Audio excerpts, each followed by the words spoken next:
ನಿಮ್ಮೆಲ್ಲರಿಗೂ ಯೇಸು ಕ್ರಿಸ್ತನ ಪವಿತ್ರ ನಾಮದಲ್ಲಿ ವಂದನೆಗಳು. ಇಂದು ದೇವರ ಹೆಸರುಗಳ ಕುರಿತಾದ ಅಧ್ಯಾಯದಲ್ಲಿ ನಾವು ಇಸ್ರಾಯೇಲರ ಅರಸನು ಎಂಬುವಂಥ ಹೆಸರನ್ನು ಧ್ಯಾನಿಸೋಣ. ಅರಸನು ರಾಷ್ಟ್ರದ ಮುಖ್ಯಸ್ಥನು. ಅರಸನು ರಾಷ್ಟ್ರೀಯ ಶೋಕಾಚರಣೆಯ ಮತ್ತು ಕಷ್ಟದ ಸಮಯದಲ್ಲಿ ರಾಷ್ಟ್ರವನ್ನು ಸಂತೈಸುತ್ತಾನೆ. ಆತ ಆಡಳಿತವು ಸಂಭ್ರಮದ ಸಮಯದಲ್ಲಿ ಕೂಡ ರಾಷ್ಟ್ರವನ್ನು ಮುನ್ನಡೆಸುತ್ತದೆ.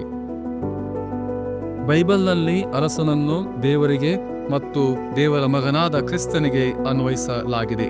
ಚಪಾನೆಯನ್ನು ರಬ್ಯದಲ್ಲಿ ಹೀಗೆ ಬಯಲ್ಪಟ್ಟಿದೆ: ನಿನಗೆ ವಿಧಿಸಿದ ದಂಡನೆಯನ್ನು ಯೆಹೋವನು ತಪ್ಪಿಸಿದ್ದಾನೆ, ನಿನ್ನ ಶತ್ರುವನ್ನು ತಳ್ಳಿಬಿಟ್ಟಿದ್ದಾನೆ. ಇಸ್ರಾಯೇಲಿನ ಅರಸನಾದ ಯೆಹೋವನು ನಿನ್ನ ಸಂಗಡ ಇದ್ದಾನೆ, ಇನ್ನು ಕೇಡಿಗೆ ಅಂಜದಿರುವಿ. ಇದು ಇಸ್ರಾಯೇಲ್ ಜನರಿಗೆ ಭರವಸೆ ಮತ್ತು ಪುನಃಸ್ಥಾಪನೆಯ ಪ್ರಬಲ ಸಂದೇಶವಾಗಿದೆ. ದೇವರ ಕಡೆಗೆ ಬರುವಂತವರಿಗೆ ಭರವಸೆಯ ಸಂದೇಶವಾಗಿದೆ. ಆದಾಗ್ಯೂ ಪುನಃಸ್ಥಾಪನೆಯ ಭರವಸೆಯ ಸಂದೇಶವಾಗಿದೆ. ಇದು ತನ್ನ ಜನರನ್ನು ತಮ್ಮ ತೊಂದರೆಗಳಿಂದ ಬಿಡಿಸುವಲ್ಲಿ ದೇವರ ನಿಷ್ಠೆಯನ್ನು ತೋರ್ಪಡಿಸಿದೆ.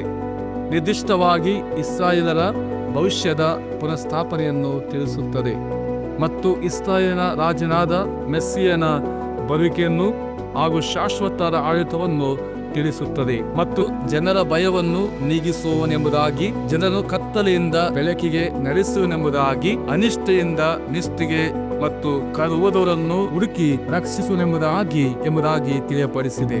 ನಮ್ಮ ಕರ್ತವ್ಯ ಯೇಸು ಕ್ರಿಸ್ತನು ಈ ಜಗತ್ತಿನಲ್ಲಿ ಮಾನವ ರೂಪದಲ್ಲಿ ಬಂದು ನಮ್ಮ ನಡುವೆ ವಾಸಿಸಿ ಬೆಳಕಿನ ಮತ್ತು ನಿಷ್ಠೆಯ ವಿಧಾನವನ್ನು ತೋರ್ಪಡಿಸಿದ್ದಾನೆ. ವಿಶ್ವಾಸದ ನಾವು ಈ ಲೆಂಟನ್ ಅವಧಿಯಲ್ಲಿ ನಡೆಯುತ್ತಿರುವಾಗ ನಮ್ಮ ಅರಸನಾದ ದೇವರು ನಿಮ್ಮೆಲ್ಲರನ್ನೂ ಕರ್ತನಾದ ಯೇಸು ಕ್ರಿಸ್ತನ ದಾರಿಯಲ್ಲಿ ನಡೆಸಲು ಸಹಾಯ ಮಾಡಲಿ. ಆಮೇನ್. ಸರ್ವಶಕ್ತನೇ, ಈ ಒಂದು ವಾಕ್ಯಕ್ಕಾಗಿ ನಿನಗೆ ಸ್ತೋತ್ರ ಸಲ್ಲಿಸುತ್ತೇವೆ. ದೇವ, ನಮ್ಮನ್ನು ಬಲಪಡಿಸು.